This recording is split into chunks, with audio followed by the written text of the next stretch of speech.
Educator school मौजा जोया में खुसूसी तकरीब का इनेकाद किया गया, जिसमें सियासी शख्सियात के अलावा सहाफ़ियों, इंतज़ामिया और बच्चों के वालिदैन ने भरपूर शिरकत की। इस वक्त ओकाड़ा से जहां हमारे ब्यूरो चीफ अल्लाह रखा बलोच मौजूद हैं, मज़ीद तफसीलात जानते हैं। जी अल्लाह रखा आगाह कीजिएगा।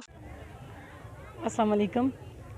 सर, हमने जो ये एजुकेटर नूर कैंपस यहाँ पे स्टार्ट किया, तो यहाँ के इलाके के लोग जो थे, यहाँ के बच्चे सारे जो उकाड़ा जाके या कहीं और जाके तालीम हासिल करते थे, तो मैंने ये सोचा कि हमारे बच्चे आखिर जहानत में तो सब के बराबर हैं, तो आखिर हमारे बच्चे ही यहाँ पे जो है ना सबसे पीछे क्यों खड़े हैं। तो ये सोचते हुए मैंने कहा कि हम अपना यहाँ पे एक ऐसा प्लेटफार्म अपने बच्चों को मुहैया करें जिससे हमारे बच्चों की जो सलाहियतें हैं वो निखर के बाहर आएँ, और आज अल्हम्दुलिल्लाह हम इसमें कामयाब हुए।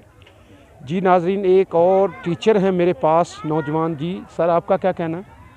हमने जी अस्सलाम वालेकुम। मैंने ये जो हमारा दी एजुकेटर उकाड़ा कैंपस हमने ये इस गांव में जो हमने इसका स्टार्ट किया था, उसके पीछे बेसिकली हमारा मिशन ये था कि जो एक हमारे वो जो लेसर एक प्रिविलेजेड लोग हैं जिनके पास उनके ज़राए नहीं है कि वो जाके शहरों में जाके अपने बच्चों को तालीम हासिल करवाएं और वहाँ पे एक अखराजात करें, तो इस वजह से हमने यहाँ पे एक रिमोट एरिया में स्टार्ट किया और इसमें अल्हम्दुलिल्लाह हम बहुत ज़्यादा कामयाब हुए कि हमारे वो बच्चे क्या वो उनकी जहानत किसी से कम नहीं है, और उन्होंने आज शो किया कि उन्होंने साहिवाल बोर्ड में बहुत ज़्यादा एक अच्छी पोजीशंस भी ली और अवार्ड्स भी ली।